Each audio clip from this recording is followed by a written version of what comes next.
Adhi mbele gi weche manyien. Etielo mokwongo nyaka ne make Kennedy Kalombotole ma en achich ma itudo kod nek mar jotuo ariyo osiptal ma Kenyatta oloso kod jofwambo kata obedo ni oseyangi ni entiere kod wilruok mar paro. Okil mare Philip Maiyo kata kamano ywak ni kar thieth ma Kenyatta odagi miyo oboke mag thieth ma Kalombotole ne yudo kanyo. Ka okwach kich bende koro wacho ni odagi miye neno makoro gintiere godo hewi nek mar jotuo ariyogo kaka chiko yango. Kaka jafo mara Cynthia Onyango lero, kar thieth ma Mbagathi to mako chung' ni kiny gidhi e doho mar chiwo kwayo makende mondo mi oter Kalombotole e kar thieth machielo. Itielo mokwongo nyaka ne make tarik 18 dwe mar 7 higani. E otanda mare kar thieth ma Mbagathi, achich Kennedy Kalombotole ma en achich maduong' e nek mar Gilbert Kinyua manotimore tarik 6 dwe mar 2 higani kod Edward Maingi Ndegwa manonegi tarik 17 dweni oyawo chunye kendo goyo mbaka kod jofwambo e kinde mane walime. Ma ne en limbe bang' weche wuok ni kar thieth ma Mbagathi odagi rwake kar thiedhno kendo tipo mare kere ka olwar piny ka otetni kendo riere lowo odhiambo manyoro.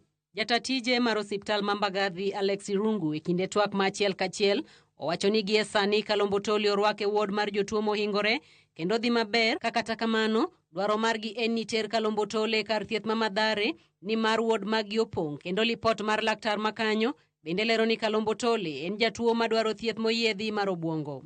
Bende olero ni en gima kare mondo ter achijno e osiptal ma Mathare kaluwore ni mano e kar thieth mani kod nyalo kod rang'iny mar konyo jatuo machal kod Kalombotole. Meru medical wards are full, actually beyond capacity. We are preferring to have this patient taken to Mathare Referral Hospital. It's because by the nature of this patient is a guard, police guard, and Mathare Referral Hospital has a designated unit for such cases. Omedo ni odiochieng' makiny, osiptal ma Mbagathi kokalo kuom okil mar kaunti ma Nairobi dhi e doho mar chopo kwayo makende ne doho mondo yienegi gidar Kalombotole kar thiedhno nyaka e osiptal ma Mathare kata osiptal mani kod lony mar tuoche obwongo kaluwore kod lipot makende ma laktar ma Mbagathi nigo manyiso ni achijno dwaro thieth moyiedhi. We are in touch with the office of the county attorney and come tomorrow we are expecting the county attorney's office to move to court and bring to the attention of the honorable court the facts that I've just highlighted to you. Magi timore kinde ma okil mar achich Kennedy Kalombotole Philip Maiyo to nyiso to e nying achijno ma owacho ni ok en adier ni en mana nying manomiye kod jomoko maler margi pok oyangi. The only information I've received from him is that Kennedy is not his name. Kalombotole is not his name.